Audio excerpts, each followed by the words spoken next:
President Trump is not happy with the Federal Reserve Bank's refusal to listen to him and refusal to cut interest rates. And now it looks like Donald Trump might be looking for a way to get Jerome Powell fired, and this has Wall Street nervous because they say it could trigger an even bigger stock market sell-off. Let me explain what's going on because it really started this Wednesday. On Wednesday, Jerome Powell, who is the chairperson at the Federal Reserve Bank, gave an interview where he said he's not interested in cutting interest rates anytime soon because he wants to wait and see what happens with tariffs, inflation, and the economy. But the part that really irritated Donald Trump here was when Jerome Powell said this, quote, "Tariffs are highly likely to generate at least a temporary rise in inflation, and the inflationary effects of tariffs could also be more persistent." Well, the next day, on Thursday, April 17th, President Donald Trump responded on Truth Social. Here's what President Donald Trump said, quote, "The ECB, the European Central Bank, is expected to cut interest rates for the 7th time. But Jerome Powell of the Fed, who was always, in all caps, too late and wrong yesterday, issued a report which was another and typical complete mess. Oil prices are down, groceries and eggs are down, and the USA is getting, all caps, rich on tariffs. Powell, too, should have lowered interest rates like the ECB, European Central Bank, a long time ago, and Powell's termination cannot come fast enough." Now, to put this in perspective, the European Central Bank has cut interest rates 7 times since June of last year. But the Federal Reserve Bank has only cut interest rates 3 times in the last year. That's what President Donald Trump is referring to. And the reason you want to pay attention to this is because the Federal Reserve Bank is the central bank in the United States, and they have the ability to impact our stock market, our economy, and just general business growth. And Republicans and Democrats, including the Treasury Secretary, have all agreed that if Jerome Powell is forced out, it could trigger a stock market sell-off.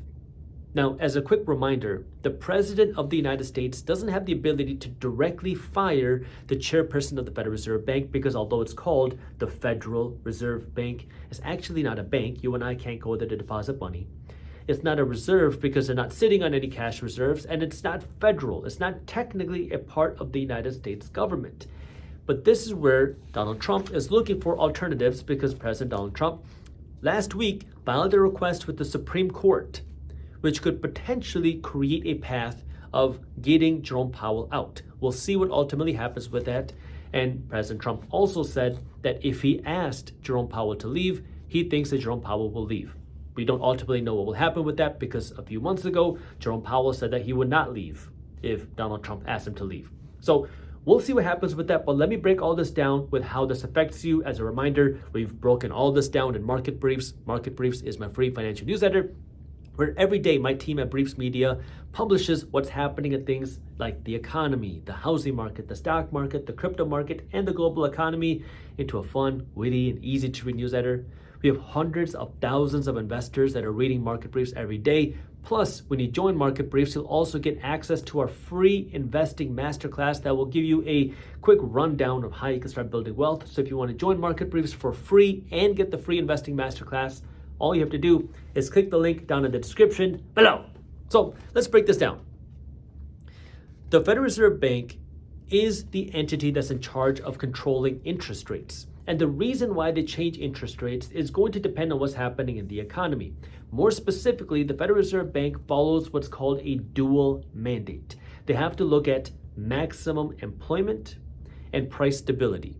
In plain English, that means they take a look at the economy and unemployment, and then they compare that to inflation, and then they decide what to do with interest rates. Now, when I say the Federal Reserve Bank controls interest rates, I don't mean that they control your mortgage rate or your credit card rate or your car loan rate. They control what's called the federal funds rate. This is the interest rate that banks pay one another when they borrow money from one another. The reason why this matters is your bank is borrowing money. So it's like the wholesale rate that the bank pays to borrow money. And then they sell you that money at the retail rate, which might be your mortgage loan rate, your car loan rate, your student loan rate. So when the bank can borrow money at a lower cost, they can, in theory, charge you less money as well. So when interest rates go up, well, your bank is going to charge you more in your mortgage rate, your car loan rate, your student loan rate. You get the idea. That's why when we saw Federal Reserve Bank cut interest rates to zero in 2020 and 2021 and into 2022, you saw mortgage rates at their lowest levels ever. You saw car loan rates crash. You saw a lot of interest rates on loans come to the lowest levels really ever in history. But then in 2022, that was when the Federal Reserve Bank started raising interest rates, and then mortgage rates went up, car loan rates went up, student loan interest rates went up. You get the idea. This is where Donald Trump is saying that the Federal Reserve Bank needs to be cutting interest rates. But when do you cut interest rates? Generally, you cut interest rates as a way to stimulate the economy. But the reason why you may not want to do that is because when you cut interest rates, it spurs more borrowing, which can also create more inflation. You generally raise interest rates as a way to cool down the economy and to cool down inflation. And this is where what we're seeing right now is Jerome Powell and the Federal Reserve Bank are saying, yeah, we don't know what is going to come in the economy in the coming 90 days, let alone 6 months. And so we want to wait and see. We don't want to cut interest rates too soon because we don't want to make the inflation problem worse, especially because the Federal Reserve Bank says that they're concerned that tariffs could create another inflation problem, whether it's transitory, like the Federal Reserve Bank said, or whether it's a persistent inflation problem, we don't know. And this is where the Fed says we want to wait and see, because if we start cutting interest rates and we start making inflation worse right now, well, tariffs could make the inflation problem even worse, and they don't want to deal with that issue. That's what the Federal Reserve Bank is saying. But Donald Trump is saying tariffs are making the United States rich. We should cut interest rates and stimulate the economy right now. Speaking on the topic of tariffs, there's a lot of debate as to how well they're working. Let me show you. The Customs and Border Protection, CBP, said the United States tariffs are bringing in an average of around $250 million a day. But on the other hand, President Donald Trump doesn't agree. He says that the tariffs are bringing in closer to $2 billion a day, off by around a factor of 10.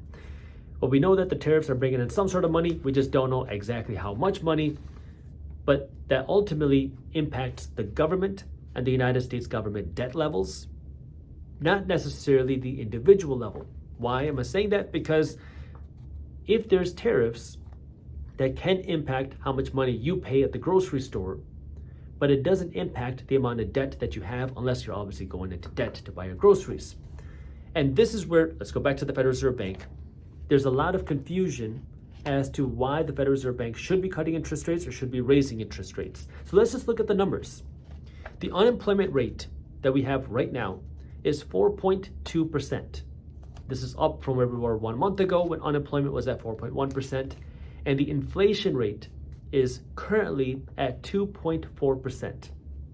And this is why President Trump says we should be cutting interest rates, because the inflation rate has come down to 2.4%. And so the inflation rate is significantly lower than where we were a couple of years ago. And because the inflation rate is down to 2.4%, the Fed should be cutting interest rates.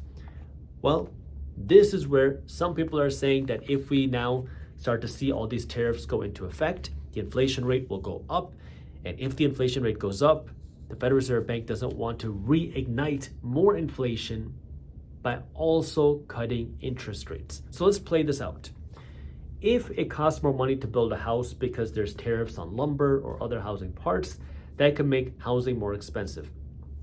Well, at the same time, if we were to lower interest rates, let's just say the mortgage rate fell to 4% tomorrow, what would happen in the housing market? Chances are you would see a lot more buyers try to go out and buy houses. So if tariffs could make the prices of, say, housing go up, and then you start to have more buyers, more, say, bidding wars, that could also push housing prices up even more, which now you can start to see how they can make the inflation problem even worse. Now, again, all of this is speculation.